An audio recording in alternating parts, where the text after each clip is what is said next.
Hello. Welcome to the Green Room, 9th episode. Guys, it's so great to have everyone. For everyone that doesn't know, this is Rebecca Black. Thank you for being on here today, Rebecca. And of course, and Lynn, the amazing therapist that Hannah will give a better intro than me, but thank you for being here. And Hannah Babbitt, as usual. This is what, your third time, Hannah?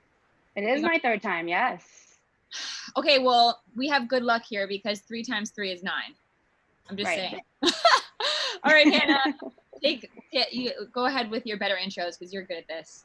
I'm going to kick it off. So on this episode of The Green Room, we have Jenna Andrews, who is the founder of The Green Room, as well as platinum singer, songwriter, vocal producer, and executive producer for amazing artists such as BTS, Drake, J-Lo, Little Mix, Benet, Noah Cyrus, to name a few. She also A&Rs for Noah Cyrus and Lennon Stella at Records, and she is the co-owner of 27 Music Publishing with Barry Weiss and Sony ATV.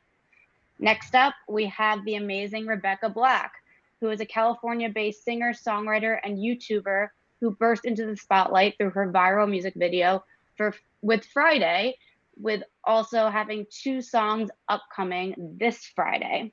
In addition to music, Rebecca has also made appearances in TV and film through her role as Penny in the 2013 animated film Legend of a Rabbit, a contestant on Fox's The Four, and the 2016 web series Life After Friday.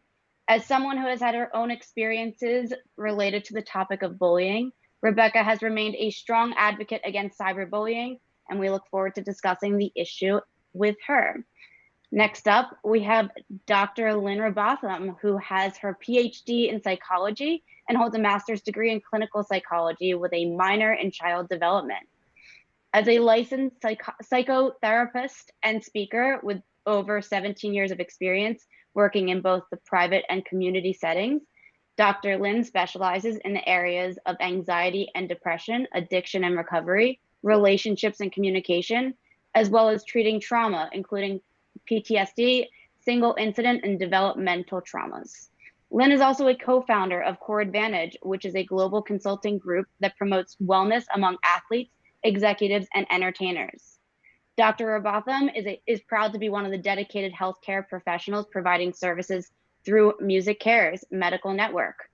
She is also an affiliate member of ICPA at McLean Hospital, Harvard Medical School, and is a member of the California Association of Marriage and Family Therapists. Welcome, everybody. Hannah, how did I do this without you?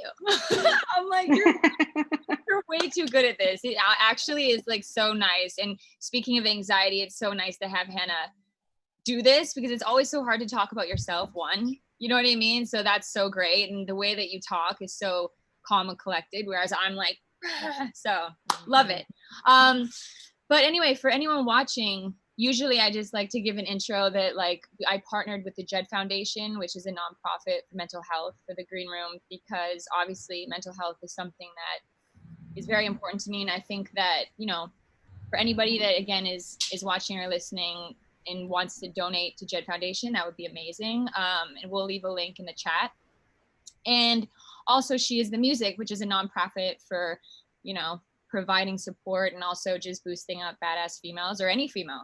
And I just thought that was a really appropriate partnership, just because obviously like that's something that I also care about a lot, obviously just protecting females in our business, but just across any business, to be honest. I think it's just, I know way too many cool females not to have that be a part of this whole thing. So, and honestly, like, it's funny because Hannah's the one that brought She Is the Music into the fold. So it's not that we're not supporting males. We just, you know, it's something that I think females have to fight for their rights more. And I think that but we have a ton of males that are very supportive of She Is the Music. So anyway, there's my little speech. How was it? Excellent. Fantastic. But anyway, I really appreciate you guys coming on today. This is like, it's so nice how it happened, actually, because I think it was like 3 weeks ago, Rebecca, that I hit you up. And it was funny because my wand at Dash Radio was like, oh, you know, I was on Rebecca's Instagram and I feel like something that she had said or posted was something that really like hit a heartstring, and I was like, wow, he sent me your post, and I was like, this is so perfect for the green room, and you just seemed so honest and authentic, which I respect, and I'm so like that. I'm always like, might as well say it, right? Because I think it's so therapeutic to have an honest, just an honest like view, and honest, like, I think when you're talking about what matters to you, the more you hold in, the more you like have resentment, or you feel worse, to be honest. So I love when people are outspoken. So I just respected you so much for that. And I was like, oh, that's so cool. And then a friend of mine, obviously in our world, people, we all sort of know each other through one sort of person, right? It's so funny. It's like, there's no longer 5 degrees of, what is it, 4 or 5, 6 degrees of separation. There's like a half a degree. There's not even a degree. I'm like, oh, Rebecca, okay, great. 6 friends in common, let's go.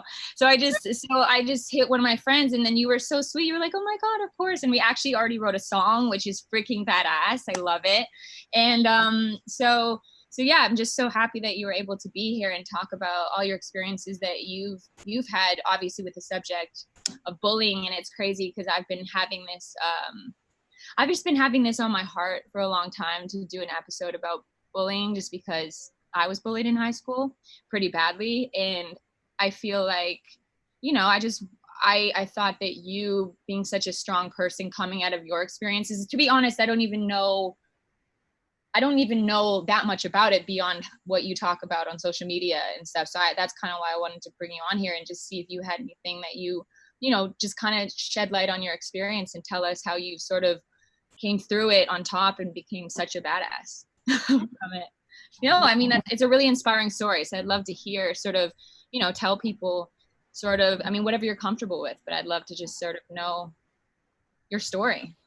I mean, speaking first just on what you were saying about how important it is to be honest about your experience. I think my story or my experience with bullying and mental health, and just kind of like how I went from the 13-year-old that I guess just kind of first popped up on the internet to who I am now, 23.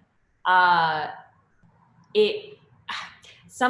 spoken about it so much, but what has dawned on me recently, and it's with that post that you're referring to, basically on the 9th anniversary of Friday, very random anniversary for something to kind of like get as much attention as it did. But I basically, like any year, I would mention it. Someone would remind me that it was the 9-year, anniversary of when it went viral. And I would just kind of be like, oh my God, crazy. Wow, cool. Another year. And I decided to do something different. Honestly, not thinking that many people would see it or pay attention to it. But at this point, I have like a core audience of people who have really resonated with my honesty. And it had become very apparent to me, like in that second, that I had spoken about this thing so much. I talked about my experience with bullying and with mental health, but I never actually, at the same time, really talked about it and talked about how it led me to who I am now and the things that I actually went through, whether it be in high school or outside of high school, that were really the things to deal with and go through, like depression and losing friends, and finding it was really difficult for me to get back into this industry in a way that was meaningful because so many people didn't want anything to do with me. Yes, exactly. That's what you had said in your post, which... And that obviously, like as any person, but specifically as a young woman, that does so much to your psyche. And it has been an ongoing process for the past few years to come on to the place where I am now, and to be able to even like do a session with someone like you or write a song with someone like you. I just would have never had the confidence to do that even 3 years ago, 5 years ago, whatever. But so I had this song called Friday that blew up when I was 13, and 10 years ago, the internet was a very different place. But it was one of the first of its kind to get the attention that it did. And being that I was so young, it just completely shattered any like semblance of sense of self I was starting to form, which I feel like at 13 is like really like one of the first areas where you identify that. And so all of these things that people were saying about me, whether they be positive or negative, immediately went like straight to, I had built a filter to, you know, bounce off the ones that weren't true or bounce off the things that, you know, were ridiculous or crazy. I took in what everybody said about me as true. And that shattered my confidence. So by the time I got to high school, and which was a couple years later after being homeschooled, dealing with kids and dealing with people who are all struggling at that point was just even that much more difficult. And yeah, I guess we'll get into all of it, but that's kind of me in a nutshell. I mean, I'm so glad that I was curious, like when you first made Friday, was it the producer? Were you really close to the producer? How did you know the producer? How did that all come about? It was, I mean, these things exist everywhere, and I don't know, they probably exist in the middle of Kansas. They certainly existed in Orange County. I basically had a friend who during summer of school basically found this company that would produce a song for them and produce a music video, and they would give it to them. And it was like it was kind of like a boot campy like experience kind of a thing. Especially for somebody like me who grew up doing art and who grew up in musical theater and doing all of the different like outdoor eds for performing and dance and singing and everything. I was definitely a brown noser. I was a driven, annoying kid probably, but I loved it. I really loved performing and practicing. And I asked her about this experience that I could have. And to me, I just saw it as something that could be valuable to put on like a resume one day in applying to college or something like that. And so I contacted them, did the song and video. It was kind of one of these like transactional sort of a thing. Really? Yeah. And so it was that was positive. That wasn't any sort of like weirdness, because I know that can be as much like, you know, in sort of the middle of nowhere, sometimes these producers try to take advantage of young girls, especially trying to do music. Obviously that's off the topic of bullying, but that's another part of, you know, something that also contributes to anxiety, especially when you're then going to be bullied and stuff like that. It crushes you. So I think that sometimes a lot of artists I know, and I've gone through this too, is that these like producers will see someone young that's just desperate to be famous, like, you know, or whatever, not even famous, but like to make it, you know what I mean? So they're like, okay, cool. Yeah, I'm going to do this song. But then that also comes along with sort of the whole thing, because you put it out and then I wasn't sure what happened if they came out. Like, you know, I just was curious if they were sort of, was it just strictly transactional? They did it and that they kind of went away, or was that any part of? I mean, things get difficult when they don't happen the way that they're intended to. And I think a lot of these experiences exist in a vacuum. And like, you know, there are millions of potential me's out there, or whoever gets, you know, like a viral moment, and they live in an unknown space forever. And it surprised everybody when it happened. It surprised me. It surprised the production company. It surprised my mom. It surprised, like, nobody was expecting what happened to happen. And so once it did, that did complicate things. Right. Which are things like, unfortunately, that I just can't talk about. And I do look back at my younger self, and I know that I was protected by my parents, which is what matters the most to me. And we moved forward with what we could and put that in the past. Oh, 100%. And like, I was just curious because I know I've gone through it. So I know how much that can contribute to the whole thing, because it sort of weakens you already. And then you put something out, and if you have success, or especially if you're having a viral moment, but then, you know, you're also seeing, you know, negative comments or things like that. It's like a combination of all these things sort of contribute to the way that you take it in. I don't know. So that's the thing, like, you know, because I also know a lot of people that it's so funny. Like I see people that can look at online, like cyberbullying or just even real life bullying, and be able to really take it. And I'm like, I always wonder, and that's maybe a question for you, Lynn.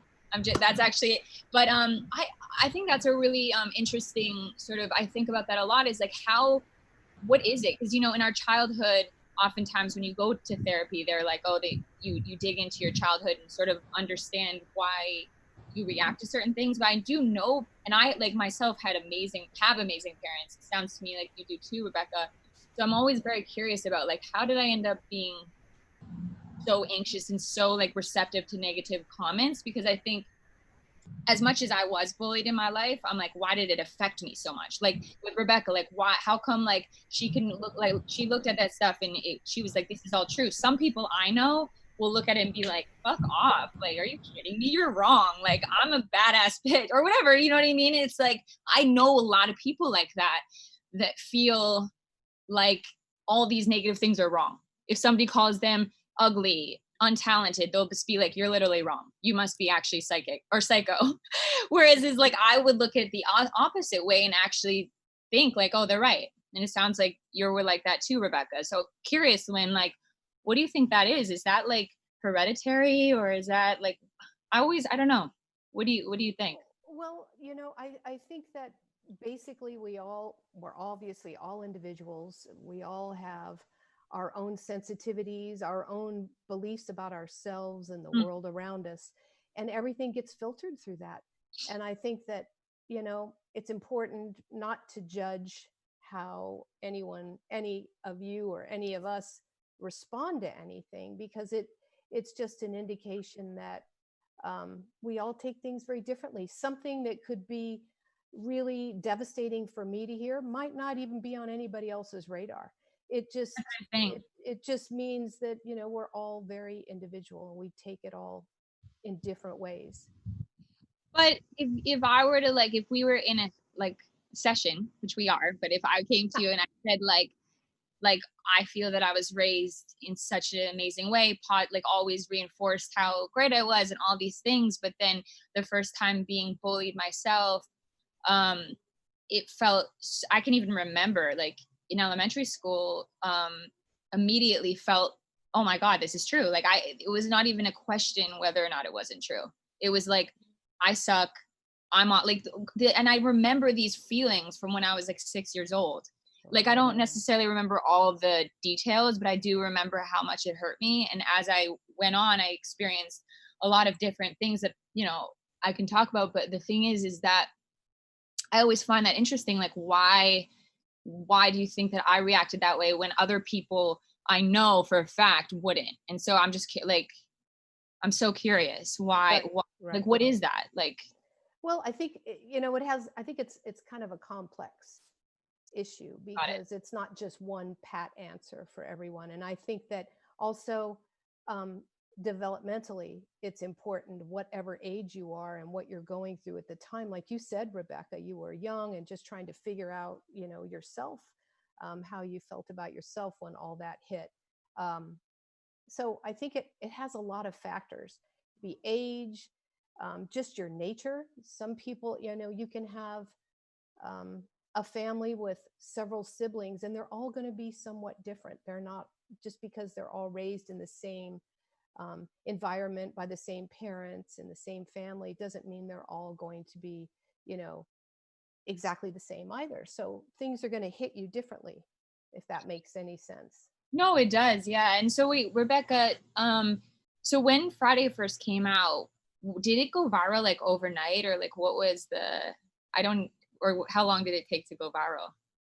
So I released the video. I didn't release the video, actually. I filmed the video, I recorded the song, and I went on with my world.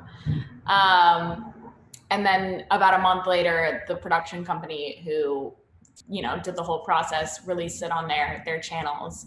And it didn't immediately go viral like something would now. I feel like right. Thing, and like people just there's so many people on the internet, people find everything immediately.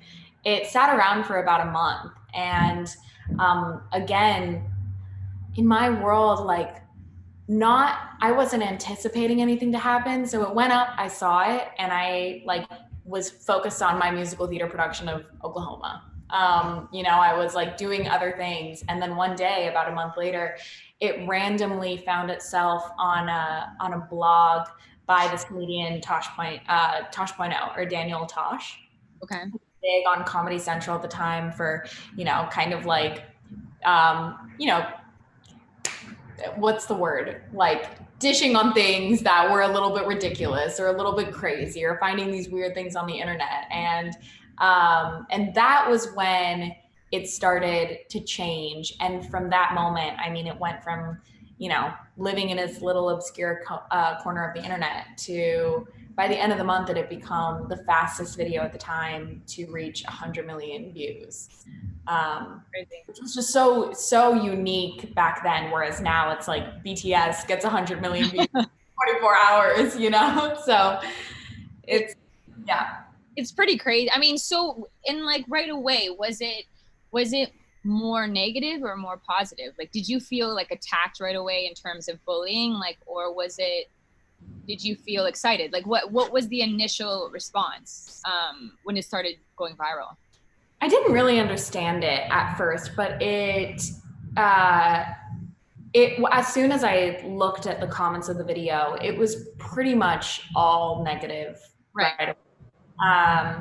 And it was just very shocking to try to understand because I was so young, and being that, regardless of Friday, I, like pretty much every kid who exists in modern day society, had been bullied before. So it just felt like all of a sudden, oh my God, like here comes the thing rushing right back. And you were like, that's interesting. So you were like badly bullied before that in high school and junior high, or was it just sort of like how much experience did you have with bullying? I mean, bullying comes in so many different shapes and sizes. No, I know. Very true. I went to a really small elementary school that, like, I grew up with the same kids from like kindergarten to 6th grade, like 30 of us. It was tiny.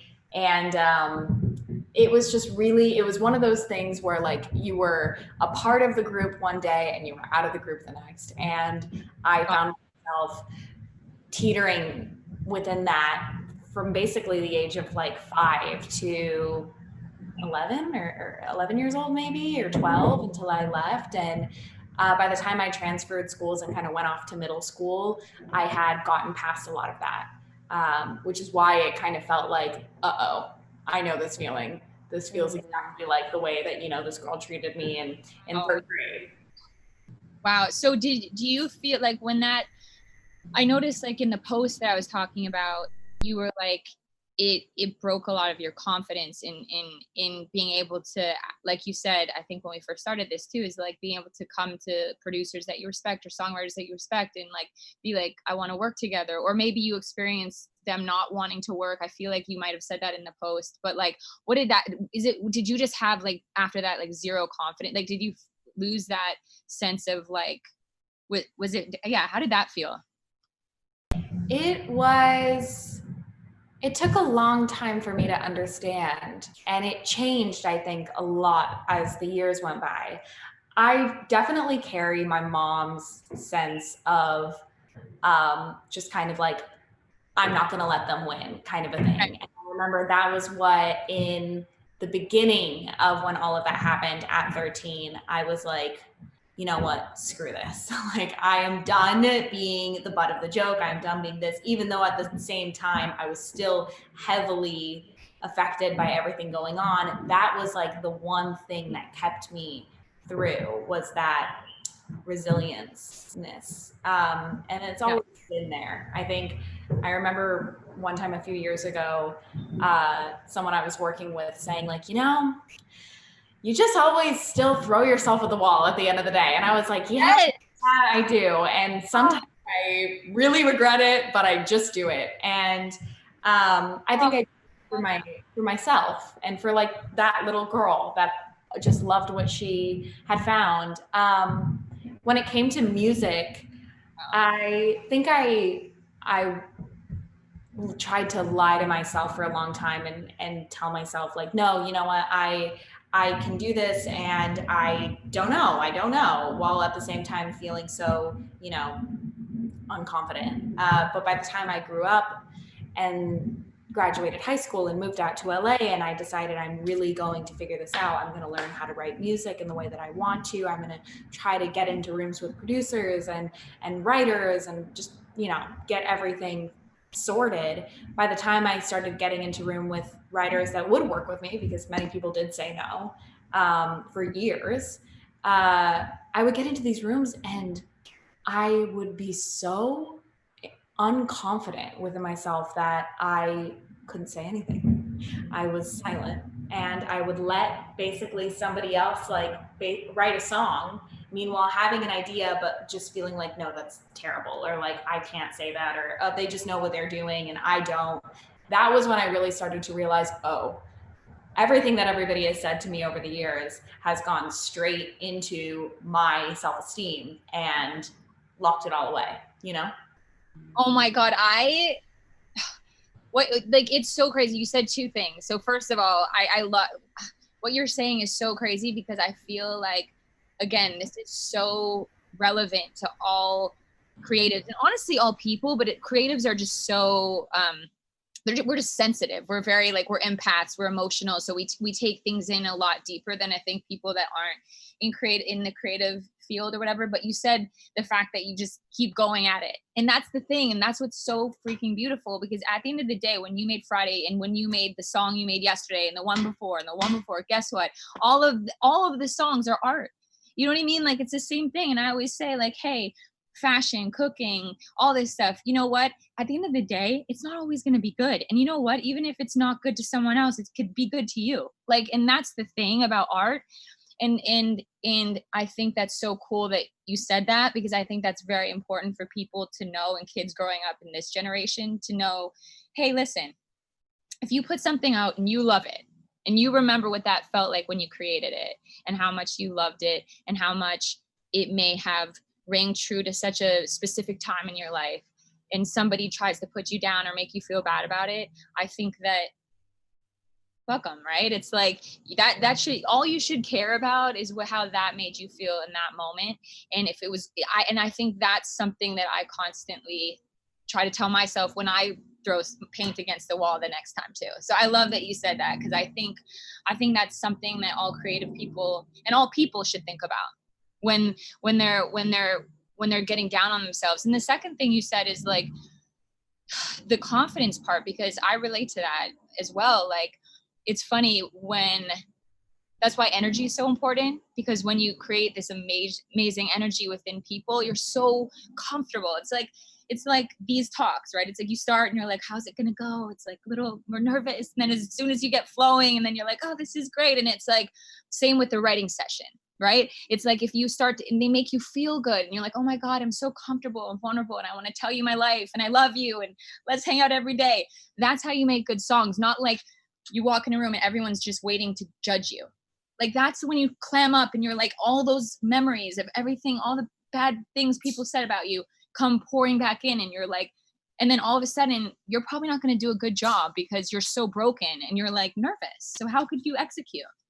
And then so again, Lynn, sorry, I know I'm just blah, blah, blah, but I'm just so, yeah, I just loved what you said, Rebecca. And I think that what I was going to say is that there's something very real about that, right? Is like, I'm sure that people, you've talked to many artists, and you all the time about this, I'm sure, is that like part of that process of like, whether they're performing live or writing or whatever it is in a studio, that is a constant thing where you feel, you leave the room and you're like, God, did they think I suck? I mean, that was like, maybe I do suck. Should I even be doing music? Actually, wait, like, it's that questioning, because all these things start like, pouring at you. I mean, what are some things that you suggest or give advice? Like, what's your advice to artists that you talk to that deal with that, or anybody really, but just, Sure. artists in this circumstance? Sure, that's a great question. I think that you both spoke to this, Rebecca and Jenna. You both spoke to the fact that it's in the creative process. It can be very cathartic. It can be, it can bring up your strengths and resiliency, but also focusing on the process of creating instead of being over invested in the outcome only. So you're actually putting yourself into, without sounding too corny, the creative process of whatever it is you're doing, and not being too attached to what the outcome is going to be. I think that's where a lot of people find their groove, you know. When people start letting self-doubts get in their head, that's when it starts to get, you know, it feels like you're hitting a wall. And then one self-doubt leads into another, and it sort of tumbles, and it can kind of keep you stuck. So to focus on the actual process of what you're doing, like if you're going in to write a song, try to immerse yourself in the experience. I mean, I have such respect for anyone that dives into that. It's really challenging, and you know, you have to pull from deep inside, right? You have to really dig deep within yourself to be in the creative process at all, but not getting too over invested in how it's going to turn out, but just really try to deep dive into what you're doing. This brings up something else too that I think is important to remember, is that we all have control over two fundamental things, and that is our perception and our response. And so you've both been speaking to that. So when it comes to bullying or getting negative feedback, or someone that's being cruel, to understand and remember that they're looking for a response. They're also trying to feel in control in some way. Don't give them either. So, right. You know, knowing that how you see something, you've spoken to that, Rebecca, how you kind of made sense of all of this, and then how you formulated your response and what you've made the decision to, how to approach it. Those are two things we always have control over. And I think it's important to remember that.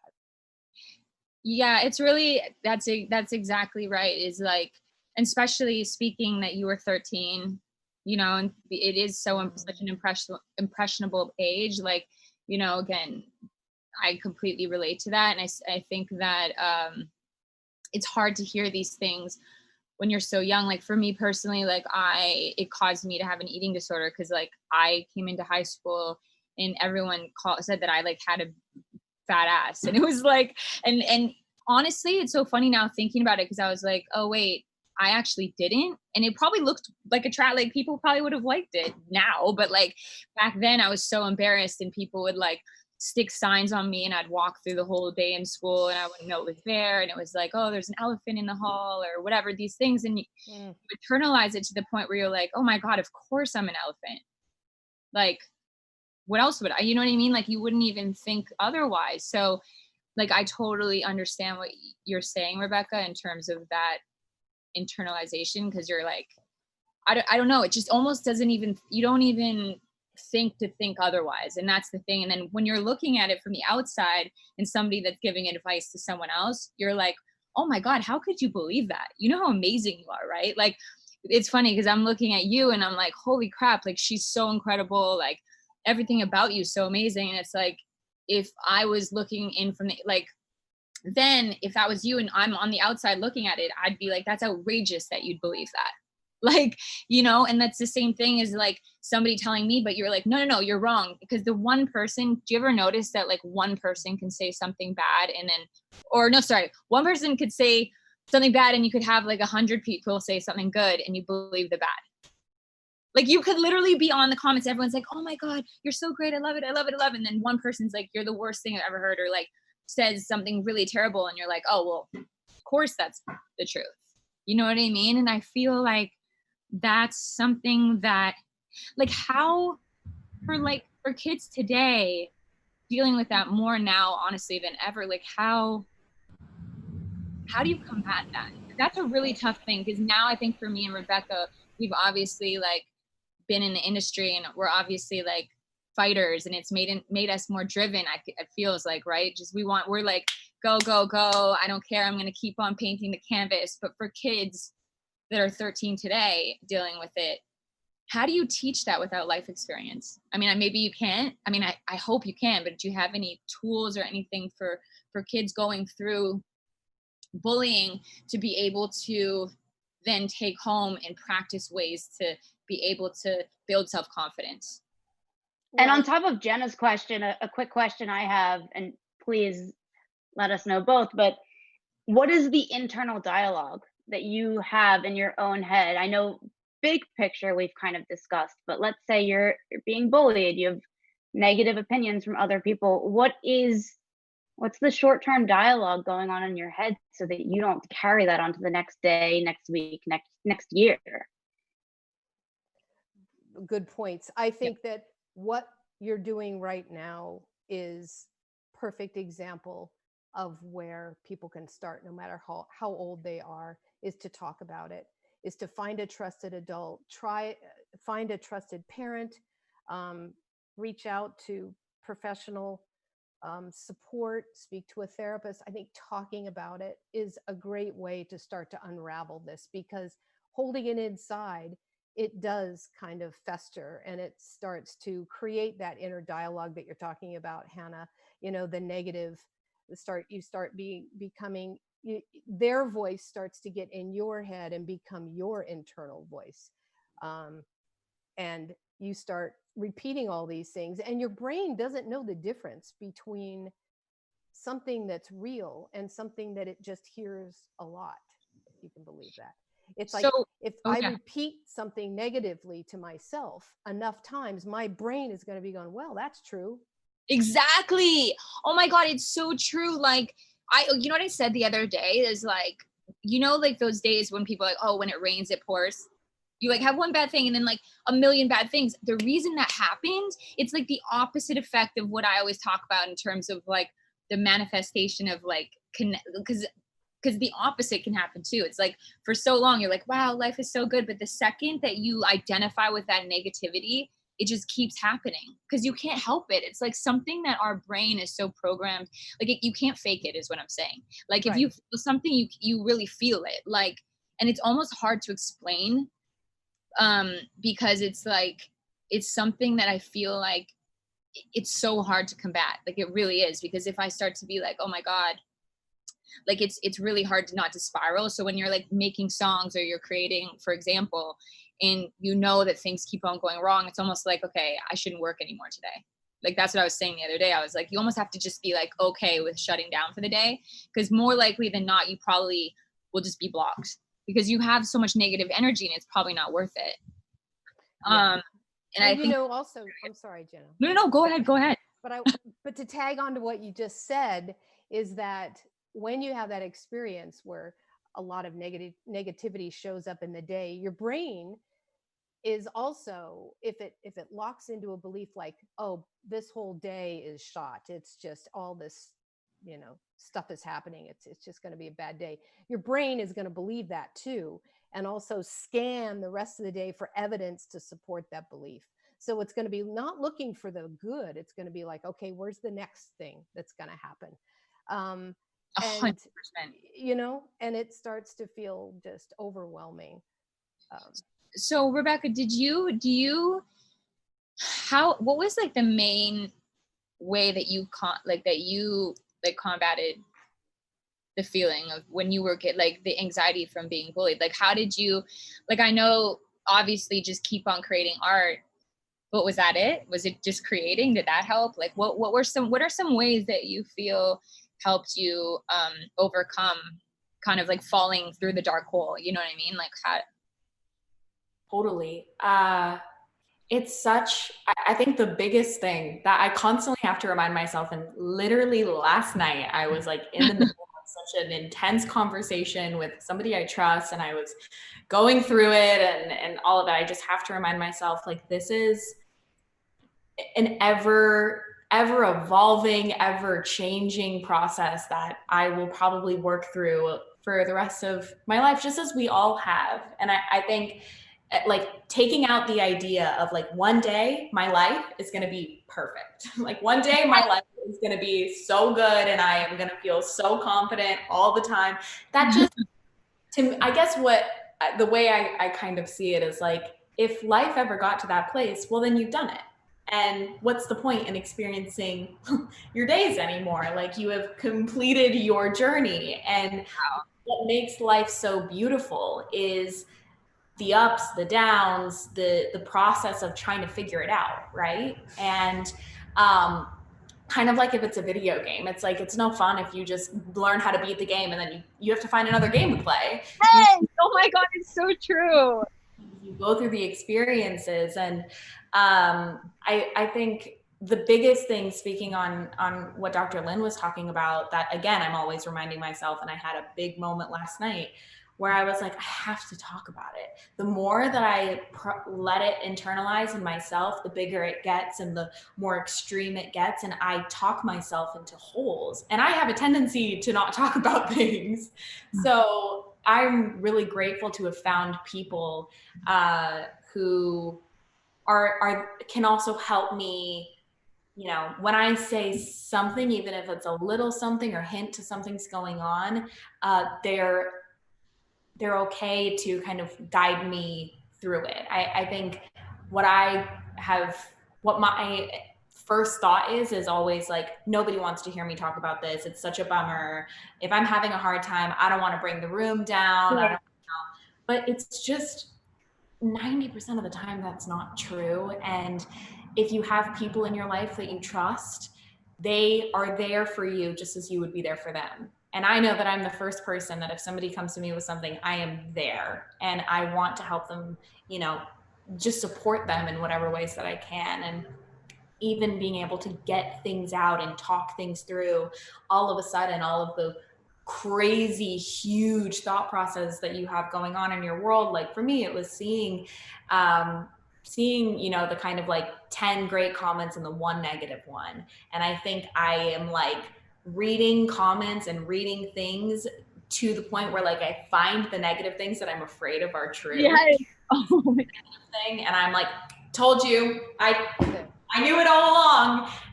When in reality, you're just looking for that fear to be real. And the thing is that has nothing to do with whether anything is true or not, because the reason that anybody is saying anything at all is to do with themselves and not to do with you. But yeah, I think the biggest thing that has helped me throughout the years, in many ways, whether it's talking to a friend, finding somebody who's a professional in therapy who has helped me work through a lot of things, talking to parents, partners, whoever it is, my dog. Yes. Things to do rather than listener it in your head is really, really powerful, in my opinion. Well, I think it's key to find a community of people. And it sounds like your mom has been great as far as instilling certain beliefs and about yourself. Your friends have been amazing. But Dr. Lynn, I do think now is a good time for us to talk about resources for people that do not have that kind of community, but can reach out further. I will also list these in the chat. Okay, well, there's a 24-hour crisis hotline that you can easily reach. You can just text the word home to the number 741-741. I want to make sure that's right. Yes. And that's a great resource at any time. Easy to access, and it's confidential. There's no charge, and they have counselors that are there to help with anything. And then there's a couple websites that are pretty good for information and resources. One of them is called cybersmile.org. They do a lot of support for bullying and the effects it can have. A lot of support and resources to find there. And then also unicef.org has a lot of great information that they're always updating, a lot of resources as well. Right. I find that I was going to say too, like things that if you find something that you really love and something that you're very passionate about, you know, it really doesn't matter what it is. It can be anything, honestly, whether it be singing, playing an instrument, painting, I mean, like playing a sport. Like I always found, for me, like I really do think music saved my life in terms of that, because people constantly ask me like how I got over being bullied or how I, you know, all these kind of things, like, you know, to then have that eating disorder. Like, how did you come out of it? Like, how did you, and it was honestly because of music, because I feel like it gave me something to focus on that I loved, which is why I love that you said that, Rebecca, that you were like, I just feel like that's my favorite thing from this conversation, that you're like, you just keep going. People, you're just like, I just keep throwing against the wall. But I think that in itself, people need to, that's an advice that I would give to anybody dealing with it. And it doesn't have to be music. It can be anything that makes you feel happy. I think a lot of times, I think it's hard to identify what that is. Because some people don't know what they're passionate about, right? But I think it's as simple as being like, hey, you know, while I enjoy it could be a video game, you know, it has to be just something that you truly feel good about. And I think in that, if you focus your energy on something that makes you feel good, I personally think that that's a way to combat feeling negativity, because as long as you take yourself from that negative space into a positive space, I think it's very healing. I don't know. I that's just the tool that I use. I don't know if that's something you think works, Lynn, but especially in the creative space for people that feel like creating is a really massive part of their lives. And again, obviously the green room is centered around people that I work with, and obviously in the creative space. So obviously that's another reason why I wanted to do this, because I think that, you know, showing people out there that are struggling, that the people they may look up to or people they think don't have any issues or are totally fine, like 100% do. So I feel like it's important for us to all sort of come together and realize that we're not so like dissimilar. You know what I mean? Human. We're all human. I posted that yesterday. But we have some questions from some people. We have a question, Rebecca, for you. Let me see. There's a couple ones here. How did the viral moment impact your high school years? Did you feel popular on campus or no? It definitely impacted it. So I was basically homeschooled or doing online school for my first couple years of high school. And so I was very to myself. And one of the reasons that I and my parents decided to go back into like a regular public high school experience was because, I mean, speaking to like what's happening in the world right now, I feel for everyone having to switch to online school. It's really difficult to spend so much time on your own and in a space that I was always a kid who thrived in school. I loved my teachers. I loved my friends. I loved my community. And it's why I love writing music with so many people as well, is because I love community of creating something together. Right. And in high school, my experience was basically when I went back, I was a junior, so I was in my third year. And I think because I went to a school where I didn't know anybody, but it was still, you know, in my town, everybody came in with an idea of who I was. And I was either, they were very opposite. It was either like Rebecca Black, like the sheltered, like to the extreme person who doesn't know, you know, anything about the world, or it's Rebecca Black who like parties every weekend with whoever and does all these crazy things. And I was neither. I think finding my way in that was really difficult because I felt like I was trying to constantly prove people wrong. And it's really hard to be actually who you are when you're constantly trying to defend yourself. And I found a group of people who I trusted and who helped me through it, and we found our way, but it was definitely not easy. I think the thing with high school is everybody is so concerned with just like being okay through it and not being the center of too much attention in a negative way, or, you know, trying to like find your way in the society that feels like it's the entire world and everything that your entire life is going to be defined by, when that's just not the case. But yeah, it affected it in a lot of ways. Affected my mental health, but I always tried to like stick to my group, and I made a lot of friends with teachers that they helped me through it, and were asking me questions about how I was. And but yeah, it wasn't perfect at all. It wasn't pretty. There were some really crazy things that I went through, but that also people go through whether or not they have a viral video or not, so. No, yeah. I mean, and also like, listen, that's super brave to be able to make friends with teachers, because a lot of kids probably don't feel like that's cool. You know what I mean? And like, honestly, I think it doesn't even matter what's cool. And I think that's also a good piece of advice when you're going through something. Cause like, yeah, I mean, I remember being so embarrassed to take the bus home, and I would be like, wait for like an hour just so I could get picked up so no one could see me. Like at the end of the day, it's like, fuck, if only I knew what I know now and like brought it back then, because at the end of the day, like, it didn't have to be like that. I think that, what you guys both said, or what everyone said here, is like, I think it's key to feel okay with being honest about how you're feeling, and to feel vulnerable, because to have the comfort that like you're 100% not alone. Like guaranteed, if you have 5 people in the room, 4 of them are going to, all 5 of them will feel the same way. I don't know how many will admit it, and I hope, that they feel comfortable to, because I think that all humans deal with this to some respect. I really do. It doesn't, it's different levels, but I think everybody can relate to this. I mean, that's why the show Euphoria is so great, right? It's like, I think a lot of kids relate to that.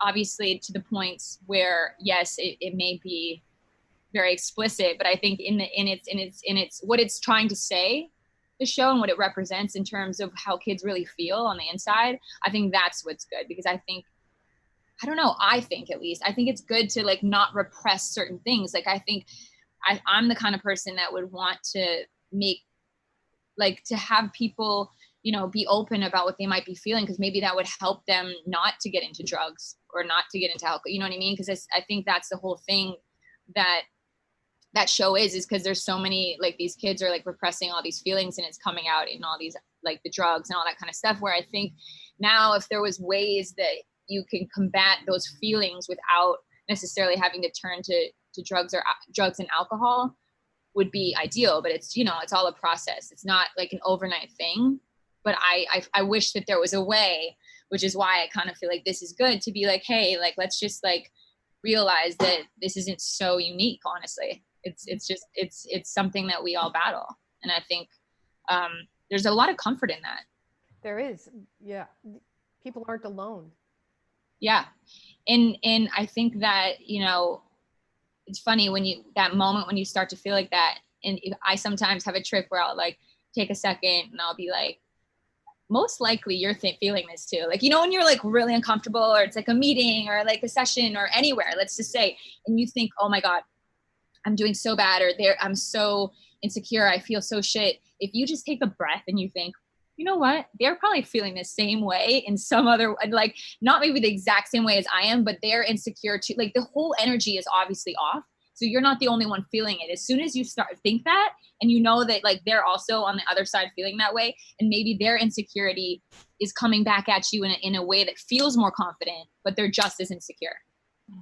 Because they may say, oh, like, they may sit there and make you feel bad, and the whole time, like, they're doing that because they feel bad.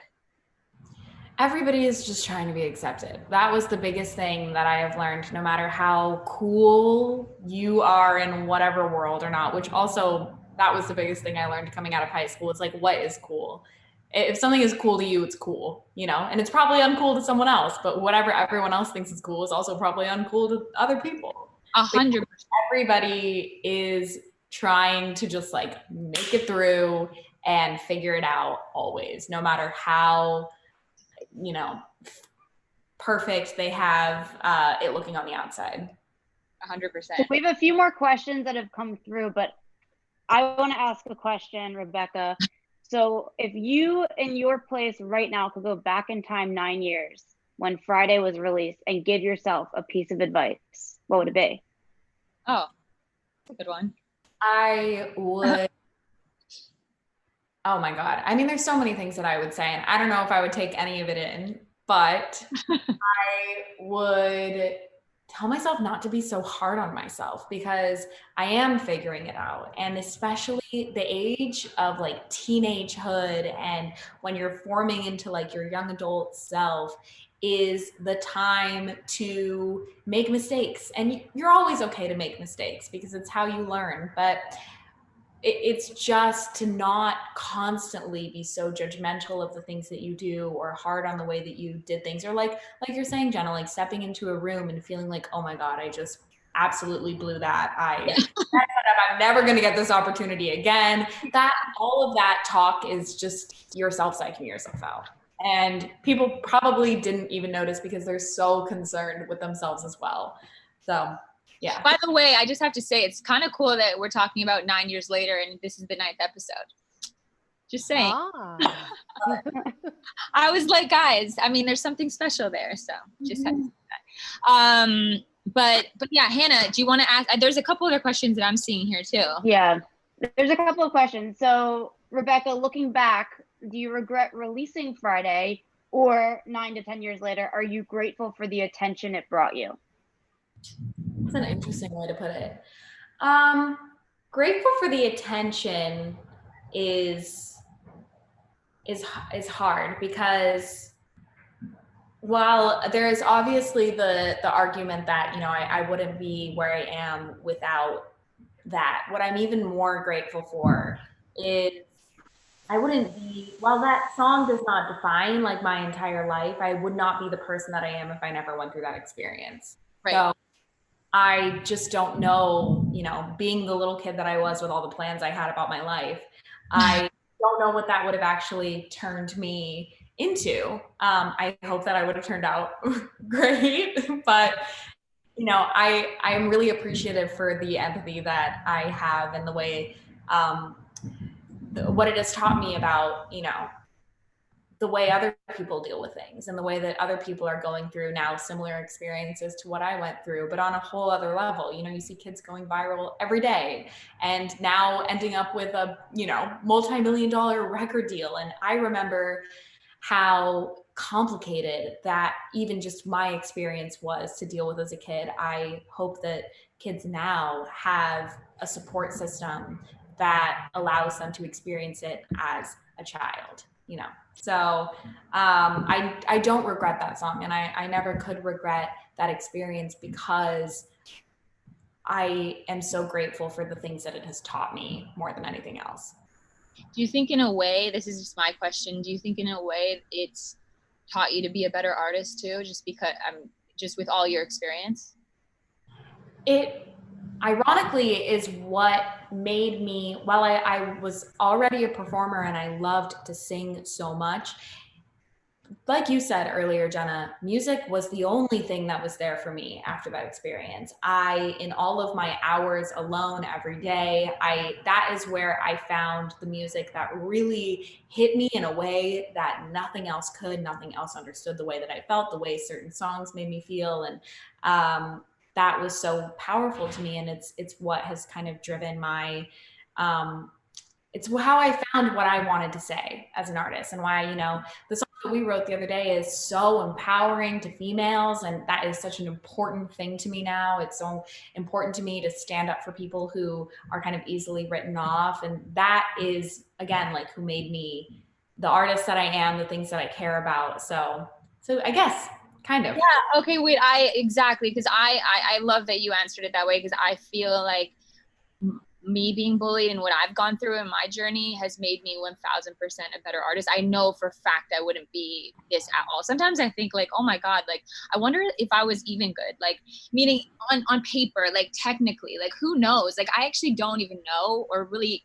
care, because I think like people don't feel technical. People feel real, and they believe you if you're talking about something real. And if it's made you know what you want to say, as you just said, then you're going to connect to somebody more than you would if you're like, hey, I went to music school and here I am and I can sing this. And like, you know, like people don't necessarily like, that's a skeptic or fuck, a spectacle. It's like, there's a difference than being like a spectacle and putting on like a show than actually talking to people. When you're making music and people go, you know, to Spotify and they want to listen to music that really like gets them through a breakup or gets them through a hard time, or maybe makes them dance, or, you know, all these things. It's like they're going to listen to something that feels like it's coming from somewhere honest.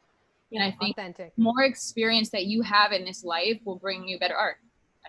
So I love that. I love the way you answered that. I feel like it brings a lot of joy to my heart, because I feel like I completely resonate and feel that. So let's see, there's other ones here. What about, let's see. This next question seems like maybe a Lynn question. Is it healthier to ignore the incessant hate coming to you or to rationalize it? Oh, yeah. Well, I think that going back to what I said before is our perception and our response. I think that not to respond, I guess that could be the same as ignoring it, but the other part of it is too that rationalizing it, I don't think I think that our natural inclination is to try and make sense of it and try to, you know, balance our feelings with what we think is maybe reality. And we have to remember that feelings are not facts. They can feel very strong, they can feel very true, but that doesn't make them a fact. So comments, negative comments, can feel like, oh, this is speaking about something that I worry about in myself, or it can, you know, attach to your self-doubt, but that doesn't make it a fact. So I don't know about rationalizing it, because I think that my thought is that this stuff is, excuse my language, it's just bullshit that people put out. I love that. You know, so don't give it the power to even bother with that. Bullshit. Thank you, Lynn. I'm so glad that you said that. Yes. See, this is what I'm talking about. Keep it raw. Keep it real. So great. That answered the question. No. Well, it did for me. Well, no, I mean, listen, this has been amazing, you guys. I think, you know, before we, first of all, Hannah, is there any other last questions that we want to address, or? I think we've addressed the majority of them.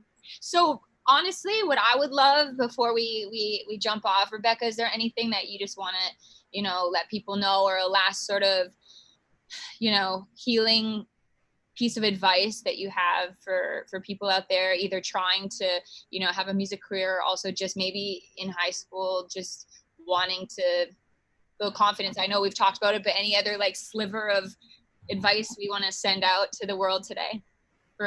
And Lynn, for you too, please. I would love it. And anybody, I'll give mine too. How about we'll go in a circle and then we'll say bye. Oh my gosh. I mean, there's just so much that I feel like I'm constantly learning. And every time that I feel like I've finally figured it out, immediately I prove to myself that I haven't, and that's okay. And I guess what I always come back to with myself, and, you know, if I feel like I'm doing well, if something's going wrong, whatever it might be, I know that I am doing my best, and that's enough. And that whatever I have to offer, all of that, everything that we kind of equate to, like, are we good? Are we talented? Are we successful? Are we on the right track? It's like all these things that constantly we're built to be checking in on ourselves. I feel like what people don't talk about enough and don't get to enough, and I forget this all the time, is that everybody as we are, whether we're an artist, a veterinarian, a therapist, anything, we are enough as we are, regardless of the art we have to offer, regardless of the things we have to say. That is it. That is everything. You are here to experience life, and that all of the other stuff is just bonus. And every moment that I have felt like I am worthless, or that I have failed and that I will never come back from it, that I always prove myself wrong. And that is because I'm, you know, doing my best. So it's an ongoing battle, and it's an ongoing struggle that we are all going through. But the more that I think we can be open and help people understand and let people in. Somebody just last night was like, you gotta let me in. And I was like, I don't want to, but I did. And everything fell into place afterwards. So if you can trust that and trust yourself in that, I think we can all live in a much more understanding world. Oh, I love that. That's so perfectly said. I love that. Lynn? Yeah, I agree with everything you said, Rebecca. And I think that it's important to remember that this is the human experience. There's a lot of imperfection about it. And it's supposed to be that way. There's a lot of sadness and joy that can coexist together. There's a lot of ebb and flow. We're always learning, even as we get older, we're always learning, we're evolving. It's always a work in progress. And I agree also, Rebecca, with what you said, was not to judge yourself too harshly, to be gracious with yourself, to be kind and compassionate with yourself. That's really important. And I'm going to go back to the two fundamental things that we can control. I think that's important to remember in this context, which is our perception of something and our response.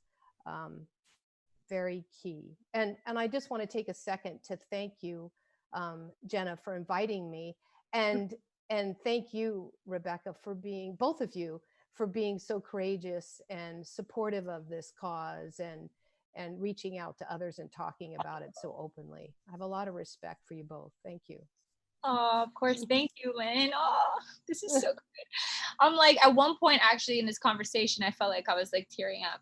And it's so nice. It really is. I love this is healing. Honestly, I get off these Zoom, like these, I don't know what, Zooms, show, whatever we want to call it. And it feels conversations, and it really feels, wow, it just feels like so pure and open, and I love it. So thank you. Hannah, do you have any? I would say that whether you're 8, 13, or 30 or older, you have to transform the negative external influences into fuel to being better, bigger, and stronger. And in order to do that, you have to surround yourself by people that make you feel the way you want to feel about yourself. Wow. Oh, I love that one. This is I great. pulled that out of nowhere, but that's how I feel about it. And Jenna, I think you and I are a great example of that. Yeah, and I honestly, I feel like, oh wait, what were you saying? Because the music is a great example of that. It's boosting people around you, that giving them opportunities that maybe they didn't have before, and also giving yourself opportunities that you didn't have before. And it's just about surrounding yourself with positivity and not negativity, because there's so much of that. I mean, especially this year, just find the good and the great and the people that make you feel good, and you'll thrive. Oh, love that. That's so great. Good, I think for me, like what you were saying, Lynn, just to tack on to that, for my final piece of, I guess, advice is to say that, like, yes, we can control, what did you say? You can control your own perception. But you can't control what people say, though. And that's the thing that I think I'm constantly reminding myself, because no matter what, like, I'm always like complaining about this stuff, right? I'm like, oh, like, do they think this, or blah, blah, blah. Like, you're always saying that, and you're like, wait, but I actually can't control it. Like, I can't, like, there's absolutely no way. And so once you realize that, and you sort of maybe try to kill them with kindness or whatever, or whatever, maybe not, maybe just remove yourself from the situation or stick up for yourself or things like that. And just realize it's not your problem, it's their problem. And that's, I think exactly right. And for that, I feel like if you're constantly reminding yourself of that, it's immediately healing, because you can just leave it at the door and continue on with your path. And yeah, and I think that the last thing I think I want to say is, I don't want this to be over just in this one conversation. I think, for anybody watching, or for us, this is now an ongoing friendship. And like, this is something that we should continue, throughout our lives and building our relationships. Me and you, Hannah, Lynn, now I'm so happy to have met you, me and Rebecca writing together. And also for anyone watching, like, please hit me up on Instagram, or if anyone's going through anything, I'm always there. Like, I'm such a supporter of this. And I really believe that, I just want to help us people and feel, comfortable. And if that's something that you want to reach out or anything, like that's something that I would love to be able to give advice if I possibly can. So I'm sure Lynn would feel a similar way. And I'll also, when I post this, I'll post everybody's Instagrams and also include Lynn and She's the Music and Jed and all these kind of things. And we'll post the helplines and all that stuff that everyone can go to it after this conversation as well. And yeah. So there we go. All right, guys. Well, thank you. Thank you guys. Thank you, Hannah. Thank you, Rebecca. You guys are the best. And I'll send you guys I'll let you guys know when it's going to get posted.